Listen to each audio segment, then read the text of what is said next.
Hello friends, आप सभी का स्वागत करता हूं बिहार का नंबर 1 यूट्यूब एकेडमी पे। जी हाँ दोस्तों, आप सब कैसे हो।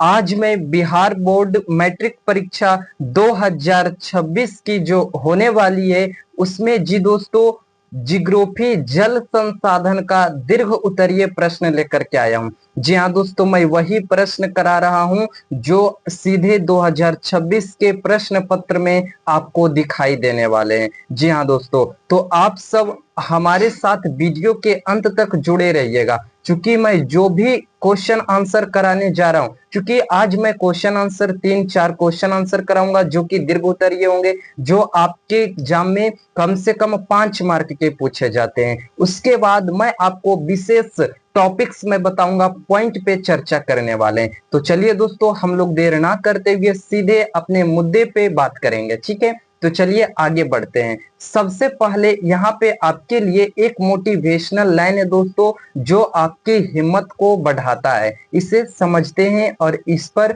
मनन चिंतन करेंगे। देखिए दोस्तों, समय इंसान को सफल नहीं बनाता, बल्कि समय का सही इस्तेमाल इंसान को सफल बनाता है। देखिए कितना अच्छा बात कहा गया है। समय इंसान को सफल नहीं बनाता है दोस्तों, बल्कि समय का सही इस्तेमाल करने से इंसान सफल बनता है। ठीक है, बात समझ में आ गई। यदि नहीं आई तो आप इस पर विचार कीजिएगा। ठीक है, चलिए हम लोग आगे बढ़ते हैं।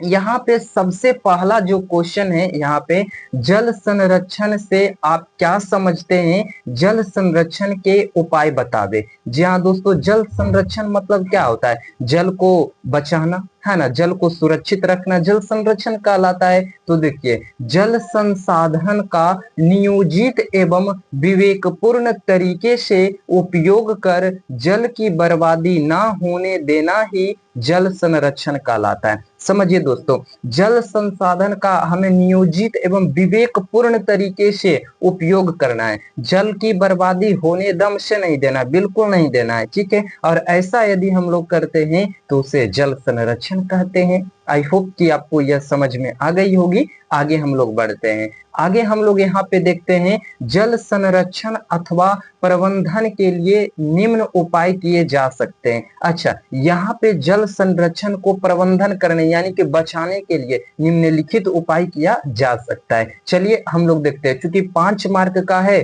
तो हमें उसी के प्रकार उत्तर भी देना होगा, है ना। तो जल संरक्षण हेतु सबसे पहला पॉइंट है, जल संरक्षण हेतु सर्वप्रथम अपने स्वयं में यह प्रण लेना होगा कि जल को व्यर्थ बर्बाद ना होने दे। यानी कि मतलब जल संरक्षण के बचाव में सबसे पहले हमें अपने स्वयं में यह प्रण लेना है कि हम जल को पहले बर्बाद नहीं करेंगे, क्योंकि पहले ही प्रण हम लेंगे तभी तो और कोई लेंगे ना। हाँ, इसीलिए चलिए दोस्तों आगे देखते हैं। आगे भी कुछ पॉइंट है, उससे भी नोट करते जाएंगे।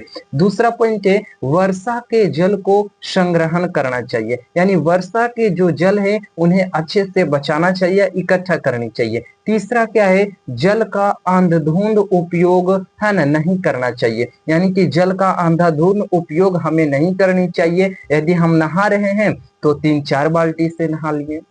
तो ये सब क्या है, जल का एकदम पूरा उपयोग हो रहा है ना, गलत उपयोग कर रहे हैं लोग आजकल, है ना। यदि हम तो देखते हैं क्या चीज, जो सरकार नल दी है सभी के घरों में, वे कई लोग खुले छोड़ देते हैं। तो इस प्रकार से क्या हो रहा है, जल की खपत हो रही है, जल की बर्बादी हो रही है। तो इसे क्या जल संरक्षण कहेंगे? नहीं कहेंगे। तो हमें बचाना है, जल को खपत होने से रोकना है। जितनी में हमारी आवश्यकता पूरी हो जाती है उतना ही उपयोग करनी चाहिए। ठीक है, तो चलिए हम लोग आगे बढ़ते हैं, है ना। आगे देखते हैं, यहाँ पे हमारे चौथा जो पॉइंट है, यहाँ तालाबों और नदियों को और अधिक गहरा करना चाहिए। यदि हम तालाब और नदी को और भी अधिक गहरा करते हैं तो जिनसे क्या होगी, जल ज्यादा संरक्षित होगी, ज्यादा जल रहेगी उसमें। पांचवा पॉइंट है, तकनीकी विकास अथवा ऐसे उपकरण का उपयोग करना चाहिए जिससे जल का अधिक से अधिक, है ना, अधिक से अधिक उपयोग हो सके, यानी तकनीकी विकास करना है जिससे जल का अधिक से अधिक मतलब कि संरक्षित रह सके जल हमारा, तकनीक को अपनानी है। ठीक है, जैसे यहाँ पे लिखा गया है, जैसे हमें ड्रिप सिंचाई को अपनाना चाहिए, है ना, लिफ्ट सिंचाई, है ना, सीढ़ी नुमा खेती की पद्धति को अपनाना चाहिए। मैं पढ़ा था समुच्चय कृषि, जिसमें सीढ़ी नुमा कृषि की जाती है, पहाड़ों पर की जाती है कृषि, हमने बताया है, आप नहीं देखे हैं तो आप देख लीजिएगा, है ना। तो इन सभी तकनीक का उपयोग करना चाहिए जिससे जल की खपत नहीं होगी, बहुत ही कम होगी। ठीक है दोस्तों, आई होप कि आपको यह सभी चीजें अच्छे से समझ में आ रही है। चलिए हम लोग आगे बढ़ते हैं। यहाँ पे हम लोग देखते हैं वर्षा जल की मानव जीवन में क्या भूमिका है। क्वेश्चन दूसरी नंबर क्वेश्चन है प्यारे साथी, समझते हैं, है ना। वर्षा जल की मानव जीवन में क्या भूमिका है, इसके संग्रहण व पुनः चक्रण की विधियों का उल्लेख करें। चलिए इसे देखते हैं। यहाँ पे आंसर है वर्षा जल की मानव जीवन में महत्वपूर्ण भूमिका है। वर्षा जल के कारण ही नदियां, तालाब, पोखर, नहर आदि स्रोतों से या स्रोतों में जल को संग्रहण कर कृषि से, यानी कि देखिए यहाँ पे मैं थोड़ा सा जहां बताया वहां पे मैं थोड़ा सा बता देना चाहता हूँ। ठीक है, वर्षा जल की मानव जीवन में काफी महत्वपूर्ण भूमिका निभाते हैं, क्योंकि वर्षा होगी तभी हम सब भी स्वस्थ रहेंगे और अच्छे रहेंगे, और हमारा फसल का उत्पादन भी अच्छा होगा, सारी चीजें अच्छी होगी। ठीक है, वर्षा जल के कारण ही नदियां, तालाब, पोखर, नहर, ये सभी जो चीजें होते हैं अच्छे से भरे होते हैं, उनमें पानी जो होती है संग्रहित होती है। ठीक है दोस्तों, आगे बढ़ते। और इन्हीं जो जल जो संग्रहित होते हैं नदी, तालाब, पोखर, उनसे क्या होता है, तो कृषि से, यहाँ लिखा है कृषि से, है ना, कृषि से संबंधित आंतरिक एवं बाह्य कार्य यानी बाहरी कार्य पूरे किए जाते हैं, है ना। जो भी नदी तालाब में संग्रहित होते हैं वर्षा के जल, उनसे ही नदियों तालाबों में भी काम आ जाता है। वर्षा जल के फलस्वरूप ही मिट्टी में नमी बनी रहती है, जिनसे हमारा फसलों का उत्पादन बहुत ही अच्छा होता है ना। एवं सुखाड़ जैसे प्राकृतिक आपदा में भी हमें यह बहुत राहत मिलती है, यानी कि जब सुखाड़ आ जाते हैं तो वर्षा जल संग्रहित होते हैं, नदी, तालाब, कुआं, पोखर इत्यादि आप कुछ भी कह सकते हैं, तो जब सुखाड़ आती है तो उन समय भी बहुत राहत मिलता है ना। आई होप कि आपको चीजें समझ में आ रही है प्यारे दोस्तों। चलिए हम लोग आगे बढ़ते हैं। यहाँ पे अगला है वर्षा जल को संग्रहण एवं पुनः चक्रण की विधियां। यहाँ पे प्रश्न में और भी पूछा गया था ना, तो इसीलिए हम इसका भी उत्तर देना होगा। वर्षा जल का संग्रहण एवं पुनः चक्रण की विधियां कई हो सकते हैं। सबसे पहला विधि है प्यारे दोस्तों, वर्षा जल को पहाड़ी क्षेत्रों में अथवा नदी की धारा की रास्ता बदलकर खेतों में सिंचाई के लिए प्रयुक्त किया जा सकता है। यानी देखिए वर्षा जल को, है ना, पहाड़ी क्षेत्रों में क्या करेंगे, अथवा नदी की धारा जो होगी उससे हम मोड़ देंगे और खेत में पहुंचा देंगे, जिससे सिंचाई हो सकती है ना। यही एक अलग विधियां हुई, जिसे कुल या धूल कहते हैं। आपके ऑब्जेक्टिव प्रश्न में पूछे जा सकते हैं, कुल या धूल के विषय में ऑब्जेक्टिव बनाएंगे और आपको बताना होगा कि ये धूल है और यह कुल है। ठीक है दोस्तों, चलिए हम लोग आगे बढ़ते हैं, क्योंकि मैं इसी प्रकार से आपके लिए नए नए जानकारी ला रहा हूँ। ठीक है, दूसरा क्या है हमारा, तो शुष्क एवं अर्ध शुष्क क्षेत्र में वर्षा जल को एकत्रित करने के लिए गड्ढा का निर्माण किया जाता है ना। शुष्क जहाँ पे कम पानी होते हैं और अर्ध शुष्क, है ना, उन सभी क्षेत्रों में वर्षा जल को एकत्र कैसे करते हैं, गड्ढे की सहायता से। गड्ढा आज भी कई लोग गांव में गड्ढा बनाते हैं और उसमें पानी को संग्रहित करते हैं, इकट्ठा करते हैं। ठीक है दोस्तों, है ना, जिसे राजस्थान के जैसलमेर में खादिर अथवा जोहड़ के नाम से जाना जाता है। यही इंपॉर्टेंट था जी दोस्तों, जिसे राजस्थान के जैसलमेर में खादिर और अथवा किस चीज से, जोहड़ के नाम से जाना जाता है। किसे, तो गड्ढा मतलब कि करके जब हम वर्षा जल को संग्रहित करेंगे तो उसे खादिर या जोहड़ कहेंगे। कहाँ, राजस्थान के जैसलमेर में। जी दोस्तों, आई होप कि आपको अच्छे से समझ में आ रही है। ठीक है, हम लोग आगे बढ़ते हैं। यहाँ पे तीसरी जो पॉइंट है प्यारे दोस्तों, कर्नाटक के मैसूर जिले में छत जल संग्रहण की व्यवस्था की जाती है। कर्नाटक के मैसूर जिले में छत पर जलों का संग्रहण किया जाता है ना। छत पे लोग जल को इकट्ठा करके रखते हैं।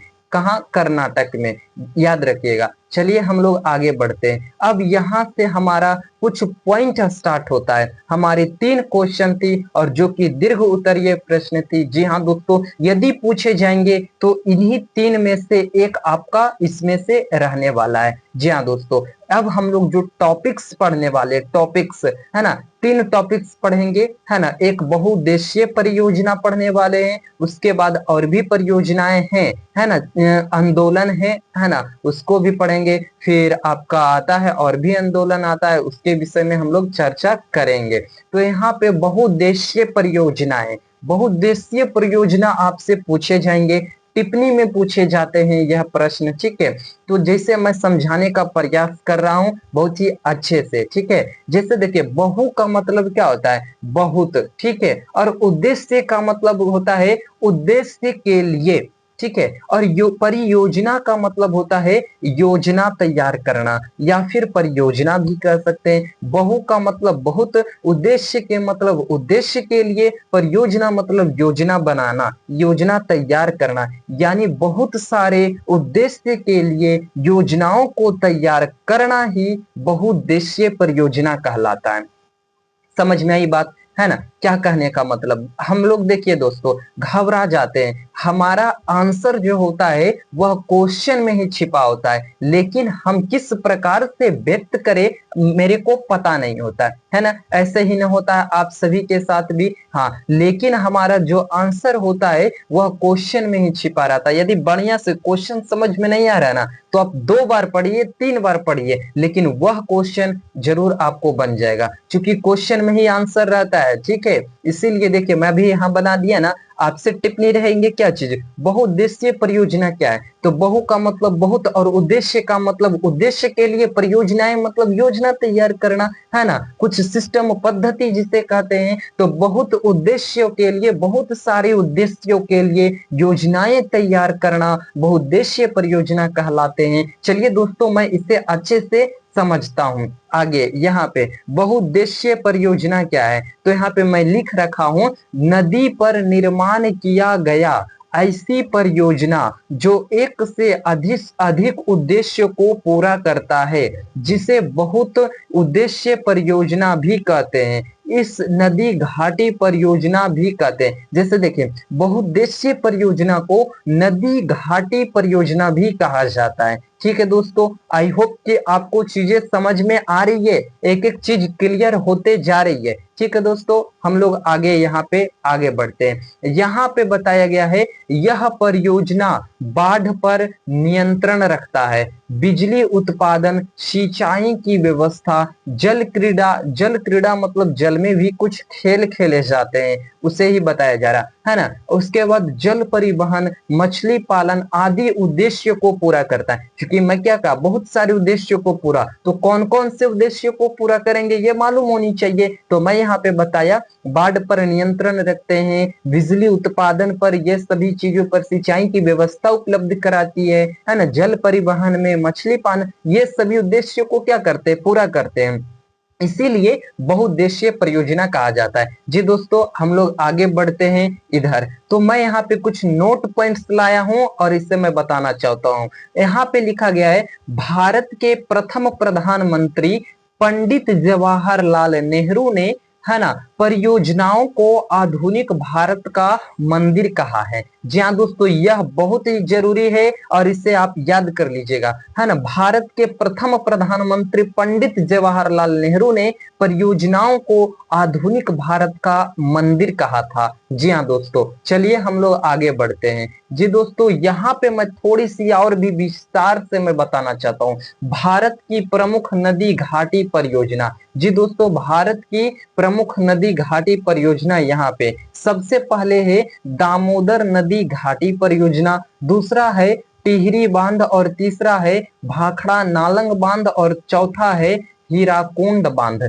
जी हाँ दोस्तों, यदि समय होती तो मैं आपको और भी अच्छे से इन सभी का डिफिनेशन बताता, लेकिन आपको टेंशन लेने की, घबराने की कोई जरूरत नहीं है, मैं आपको बताऊंगा, ठीक है। क्योंकि मैं अभी आपको वही बता रहा हूं जो सीधे, जिसका कनेक्शन एग्जाम से हो। जी हाँ दोस्तों, मैं यहाँ पे आपको बता नहीं रहा हूँ, मतलब कि आपको चैप्टर बाय चैप्टर अच्छे से, है ना, मतलब कि करा नहीं रहा हूँ, पढ़ा नहीं रहा हूँ, मैं आपको सिर्फ एग्जाम की तैयारी करा रहा हूँ, जो वही आएगा जो यहाँ पे कराया जाएगा। जी हाँ दोस्तों, चलिए हम लोग आगे बढ़ते हैं। यहाँ पे जैसे नर्मदा बचाओ आंदोलन, इस पर एक टिप्पणी पूछे जाते हैं, या फिर लिख देते हैं नर्मदा बचाओ आंदोलन से आप क्या समझते हैं, ठीक है। तो इसे हम लोग पढ़ेंगे, है ना। तो यह आंदोलन नर्मदा के कारण हुआ था। यह आंदोलन, एक नदी है नर्मदा, इसी के कारण हुआ था, ठीक है। नर्मदा नदी जो है गुजरात, महाराष्ट्र और राजस्थान, मध्य प्रदेश से होकर गुजरती है। नर्मदा नदी कहाँ कहाँ से गुजरती है? गुजरात, महाराष्ट्र, राजस्थान, मध्य प्रदेश से होकर के चलती है, होकर के गुजरती है। आगे बढ़ते हैं। यहाँ पे नर्मदा पर कुछ सहायक नदियों ने मिलकर बांध बनाने का प्रस्ताव जारी किया। नर्मदा नदी पर कुछ सहायक नदियों ने मिलकर के बांध बनाने का प्रस्ताव जारी रखा था, ठीक है। और चौथे पॉइंट है, पंडित जवाहरलाल नेहरू ने और कुछ अन्य लोगों ने मिलकर कुछ बड़े बांध, कुछ छोटे बांध और कुछ मंझोले कद के बांध बनाने का विचार किया, है ना। और उन्होंने बनाने का मतलब तैयारी किया था कि हम कुछ बड़ा बांध बनाएंगे नर्मदा नदी पर, कुछ मंझले बांध बनाएंगे, कुछ छोटे बांध बनाएंगे, है ना। पंडित जवाहरलाल नेहरू और भी लोग मिल करके यहाँ पे उन्होंने बनाया भी। यहाँ पे बड़े बांध 30 बांध बनाए, बड़े बांध 30, छोटे बांध 300 तथा मंझोले बांध 135 बनाने का प्रस्ताव रखा। उन्होंने कहा 30 बड़ा बांध बनाएंगे, 300 छोटे बांध बनाएंगे और 135 मंझोले बांध बनाएंगे। उन्होंने प्रस्ताव ऐसा रखा। 6 पॉइंट क्या कहता है? लेकिन बांध टूटने से कम 245 गांव डूबने की शंका है। लेकिन उन्होंने सोचा, लोगों ने बनाने नहीं दिया, उनका आंदोलन किया, तभी तो नर्मदा बचाओ आंदोलन, यानी कि नर्मदा नदी पर और भी नदियां बनने से बचाना होगा, इसीलिए मतलब कि आंदोलन चलाया गया था। लोग बनाना चाहते थे और कई लोग बनाने नहीं देते थे। और किस लिए बनाने नहीं देते थे मैं बताऊंगा। देखिए, बांध यदि बनता वहां पे नर्मदा नदी पर, तो बांध जब टूटता है तो 245 गांव ऐसे ही डूब जाएंगे, इसीलिए बनाने के लिए नहीं दिया जा रहा था, आंदोलन किया जा रहा था। चलिए हम लोग आगे बढ़ते हैं। यहाँ पे जब है ना, जहां बांध बनते हैं वहां से कम कितना, 2.5 लाख लोगों को पुनर्वास कर दिया जाता है। जहां पे बांध बनते हैं वहां पे कम से कम 2.5 लाख लोग क्या होते हैं, हटा दिए जाते हैं।